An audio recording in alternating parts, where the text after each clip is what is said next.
Lo primero que los golpeó no fue lo que vieron, sino lo que respiraron. Imagínalo, un hedor insoportable que salía de 20.000 cadáveres en descomposición.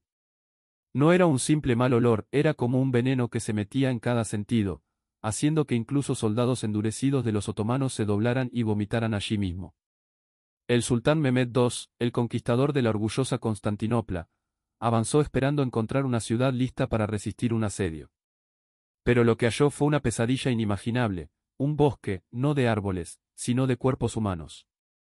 Miles de hombres, mujeres y niños atravesados en estacas de madera, algunos ya reducidos a huesos, otros aún retorciéndose en sus últimos estertores tras días de agonía. En el centro de aquel infierno, sobre la estaca más alta, vestido con ropas ceremoniales, estaba el propio general de Mehmed, Hamza Pachá. Aquella visión lo perseguiría hasta el final de su vida. Y en el corazón de ese escenario se erguía el hombre al que la historia llamaría Drácula. Un gobernante cuya crueldad e ingenio en la tortura hacían temblar incluso a conquistadores que habían derribado imperios. Y lo más perturbador de todo era que aquello no era mito ni leyenda de vampiros, sino obra de un hombre real. Drácula había descubierto, tras años de práctica macabra, que un cuerpo humano podía sobrevivir hasta 3 días empalado, si la estaca se colocaba con precisión. Y el origen de esa oscura habilidad estaba ligado a su niñez encadenada. Invierno de 1431, en Sigisoara, Transilvania. En una casa de piedra marcada con la figura de un dragón, los gritos de parto de una mujer rompieron la noche. El niño que nació ese día terminaría haciendo gritar a ejércitos enteros de terror. Lo llamaron Vlad, como su padre. Pero la historia lo recordaría por su pasatiempo más atroz, atravesar seres humanos en estacas. Su padre, Vlad II Dracul, pertenecía a la Orden del Dragón, una hermandad de caballeros juramentados para defender a la Europa cristiana del avance otomano. Dracul significa dragón en rumano, y de ahí nació el apodo de su hijo, Drácula, el hijo del dragón. Pero no sería ese nombre lo que infundiría miedo por generaciones, sino su método favorito de ejecución. Tenía apenas 12 años cuando Vlad empezó a comprender que el dolor podía ser prolongado hasta convertirse en un espectáculo. Aquellas escenas no eran relatos de soldados, eran lecciones en vivo. Los turcos lo obligaban a observar cómo los condenados gritaban durante horas, cómo sus cuerpos temblaban mientras la vida se iba apagando lentamente. Era una escuela de crueldad disfrazada de castigo, y Vlad aprendió cada detalle con una memoria implacable. Con el tiempo, lo que para otros niños hubiera sido un trauma imposible de soportar, para él se transformó en conocimiento. Aprendió la anatomía a través del sufrimiento humano, entendió que el miedo podía doblegar ejércitos enteros más rápido que la espada, y grabó en su mente la idea de que la violencia pública no solo castigaba a un individuo, sino que paralizaba a pueblos enteros. Años más tarde, cuando recuperó su libertad, Vlad no regresó a su tierra como un joven roto, sino como un hombre endurecido. Llevaba en los ojos la oscuridad de lo que había presenciado y en el corazón un deseo ardiente de venganza. Su país, Valaquia, estaba desgarrado por traiciones internas y por la presión de dos gigantes, el Imperio Otomano y los reinos cristianos de Europa. En medio de esa tormenta, Vlad decidió que solo un gobernante despiadado podría salvar a su pueblo. Al asumir el poder, lo primero que hizo fue castigar a los nobles que habían traicionado a su padre. No hubo juicios ni perdón, organizó un banquete, los invitó como si fuera a reconciliarse y, en el clímax de la celebración, mandó a empalarlos a todos. La sangre corrió entre copas de vino, y aquel festín quedó marcado como el inicio de su reinado. La fama de su crueldad se expandió más rápido que cualquier mensajero. Comerciantes, soldados y campesinos contaban historias que parecían imposibles de creer, aldeas enteras empaladas, prisioneros dispuestos en círculos como si fueran esculturas macabras, e incluso rumores de que Vlad cenaba rodeado de cadáveres para sembrar terror. Aunque muchos de estos relatos pudieron haber sido exagerados por enemigos políticos, lo cierto es que su reputación era suficiente para detener invasiones. Cuando los ejércitos otomanos regresaron para someter a Valaquia, no encontraron resistencia convencional. En lugar de enfrentarse en batallas directas, se toparon con un país convertido en un escenario de muerte. Caminos plagados de estacas, cuerpos en descomposición alineados como advertencia, y un silencio que ponía los nervios de cualquier soldado al límite. Los cronistas turcos narraban que incluso los más veteranos se negaban a avanzar. Algunos desertaban, otros se enfermaban del simple hedor y más de uno prefería regresar deshonrado antes que enfrentarse a un enemigo que usaba el miedo como arma principal. Para Vlad, aquello no era locura, sino estrategia. Entendía que un ejército aterrorizado era un ejército derrotado antes de la batalla. Y bajo ese principio, construyó su leyenda. Vlad creció en la sombra de la muerte, con los gritos de los empalados resonando en su mente como un eco interminable. Cada día era una lección cruel de lo que significaba el poder y el miedo. Aprendió que la violencia no era solo un arma, sino un lenguaje, uno que hablaba más fuerte que cualquier palabra o tratado diplomático.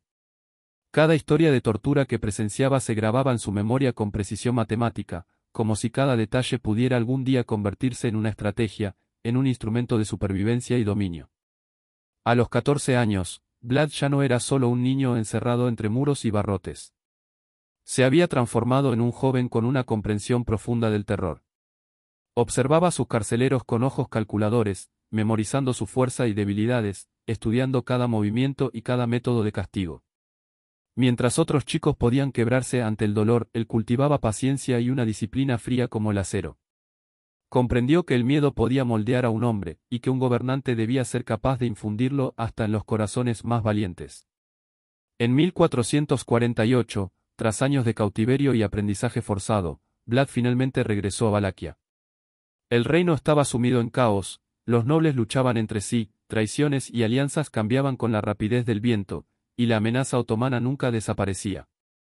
Vlad comprendió que no podía reconstruir el poder de su familia con diplomacia ni promesas, necesitaba un control absoluto. Y para obtenerlo, debía enseñar a su pueblo, a sus enemigos y a sus aliados que la desobediencia tenía un precio aterrador.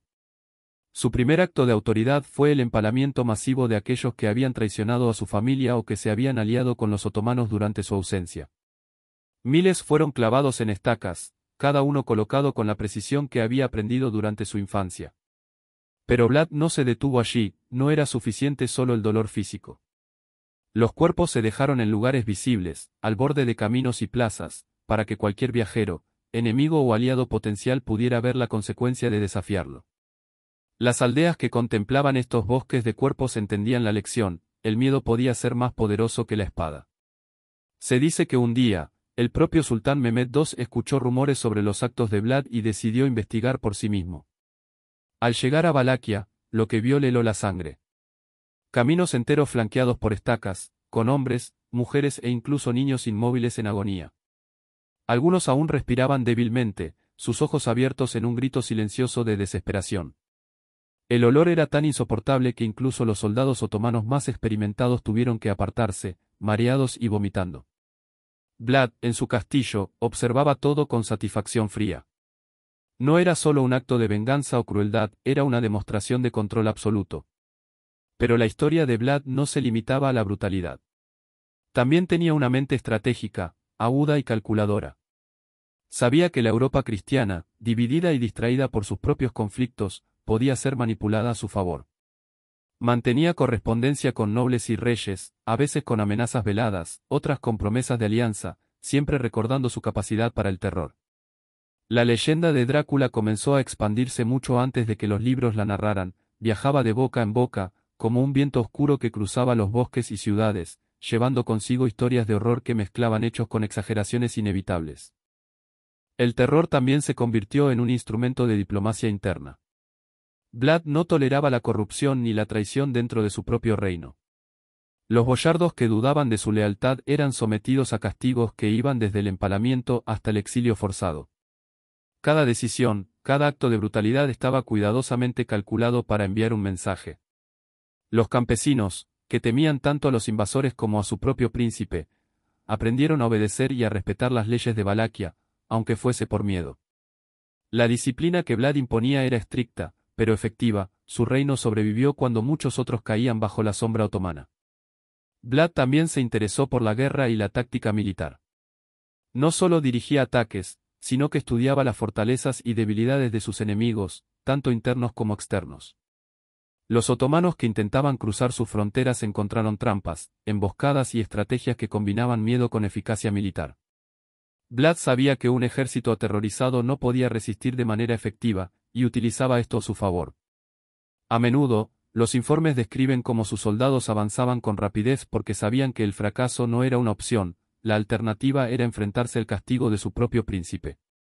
Sin embargo, la vida de Vlad no estaba exenta de tragedia personal. Su hermano Radu, que había crecido bajo la influencia otomana, se convirtió en su rival constante. Mientras Vlad gobernaba Valaquia con terror calculado, Radu representaba la diplomacia y el poder de los otomanos, siempre listo para tomar ventaja de cualquier error. Sus enfrentamientos no eran solo militares, sino psicológicos, cada uno intentaba demostrar superioridad sobre el otro, y la historia de su rivalidad alimentó aún más la leyenda de Drácula. A medida que pasaban los años, Vlad consolidó su reputación como un gobernante temido y respetado. Sin embargo, también comenzó a darse cuenta de que el terror tenía límites. La brutalidad extrema podía mantener el control a corto plazo, pero también aislaba. Su fama cruzó fronteras y provocó que reinos vecinos lo vieran como una amenaza, un monstruo capaz de actos impensables. Vlad entendió que debía equilibrar su reputación de crueldad con la capacidad de negociar cuando fuera necesario, mostrando astucia además de fuerza. Durante su reinado, los relatos sobre Vlad y sus métodos se mezclaron con supersticiones y leyendas. Se decía que podía invocar miedo incluso sin presencia física, que sus ojos podían paralizar a sus enemigos, que su sola palabra podía decidir la vida o muerte de miles. Estas historias, aunque exageradas, reflejaban la realidad de su estrategia. Vlad había convertido el terror en un arte, y cada acto, cada estaca clavada, cada castigo público, era parte de una sinfonía cuidadosamente ejecutada de miedo y respeto. Finalmente, la historia de Vlad Tepes se convirtió en mito y leyenda. Los escritores y cronistas posteriores lo describieron como Drácula, el hijo del dragón, un hombre cuya obsesión con el empalamiento y la disciplina extrema lo inmortalizó en la memoria colectiva. Pero detrás del mito había un hombre real, que aprendió desde niño a usar el miedo como herramienta de poder, que observó, memorizó y aplicó la brutalidad con precisión quirúrgica. Su reino sobrevivió cuando muchos otros sucumbieron, y su nombre se convirtió en sinónimo de terror, estrategia y control absoluto.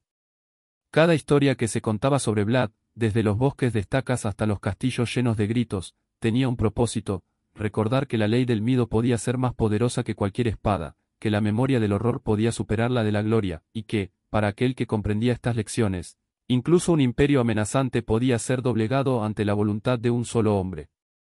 Y así, Vlad Tepes, Drácula, no solo se convirtió en leyenda por su crueldad, sino por su comprensión profunda de la naturaleza humana. El miedo, una vez sembrado, crece y se multiplica.